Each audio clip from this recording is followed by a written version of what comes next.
Amy, let me tell you about a magical place that is so exactly designed to be enclosed space, year-round fun for the whole family that I bet you already know what I'm going to say before I even say the name. Let's say it together on three. 1, 2, 3.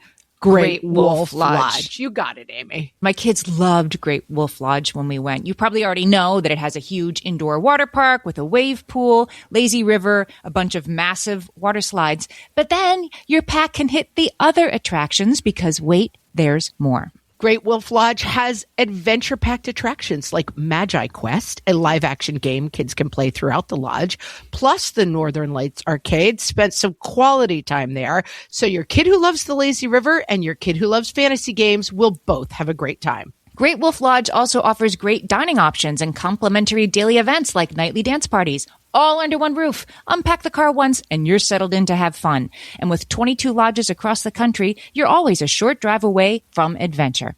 We've both had such great times at Great Wolf Lodge, so bring your pack together at a lodge near you. Learn more at greatwolf.com and strengthen the pack.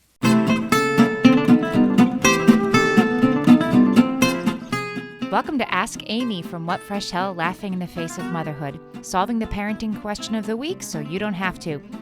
This week's question is from Leah Marie on Facebook. She says, my husband and I are both only children who now have 2 children of our own.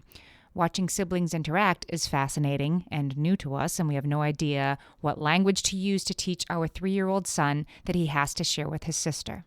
I know a lot of it is just the age, but we keep saying, please share, and your sister's sharing her toys with you, please do the same.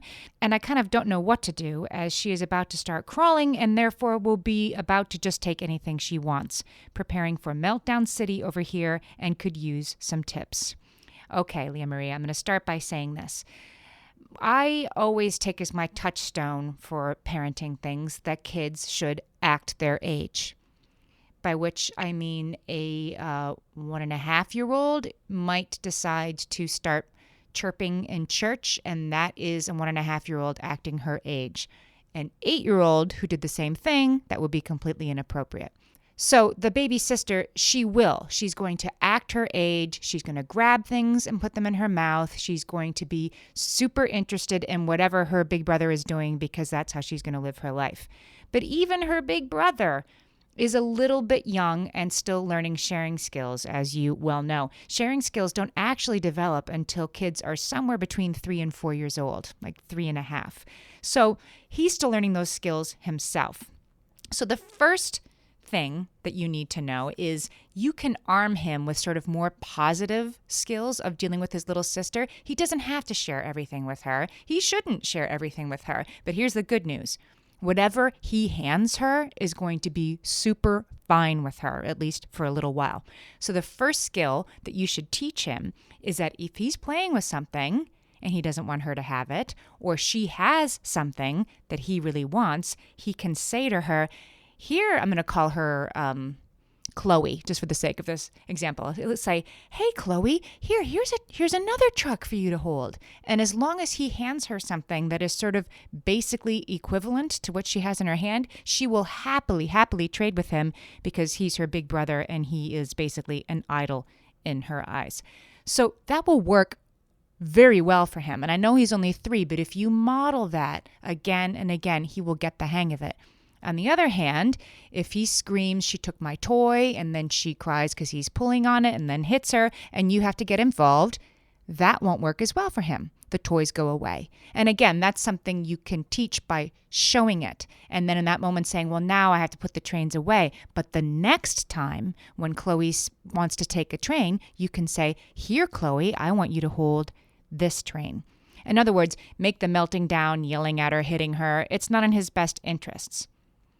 I don't think you need to push the playing together with kids with this sort of age difference. It's not going to happen that they're going to play happily together for a while. And I don't want you to despair if that doesn't happen for a while. It's not an expectation that you should have for a 3-year-old and a 9-month-old, and you don't need to. They're going to grow up and love each other. They'll be friends. They'll even enjoy playing together at some point. But if that doesn't happen for long stretches at this point in their lives, it's fine. The most important thing you need to lay down, of course, is that aggression is never allowed, that she can't hit him, and believe me, she'll get there, and that he can't poke her in the eye. That's not allowed. Everything else is sort of a negotiation that you can teach them. There's a really good article on 0to3.org written by Sarah MacLaughlin that's called Helping Young Children with Sharing. And I'm going to put the link to it right in the notes for this episode. If you want to scroll or tap, you'll get a link right there. And Sarah suggests something I really like. She says you can use language for them like, oh, now she's crying and you're crying. And now we have two people upset. So next time, I'd like you to say, can I have a turn? I want you to keep practicing that. Keep modeling for them in the moments when things aren't going well, what they could have said instead.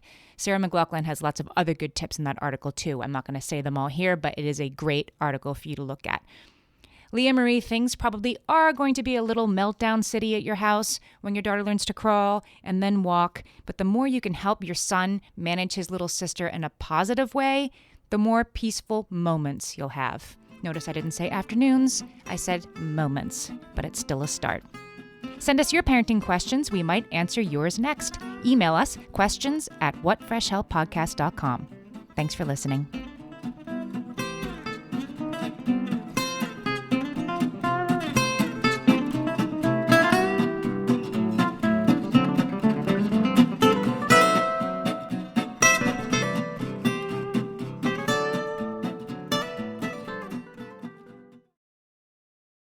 Close your eyes. Focus. Listen to work getting done with Monday.com. Relax as AI does the manual work, while your teams are aligned on a single source of truth. Feel the sensation of an AI work platform, so flexible and intuitive, it feels like it was built just for you. Notice you're limitless. Now open your eyes, go to Monday.com, start for free, and finally, breathe.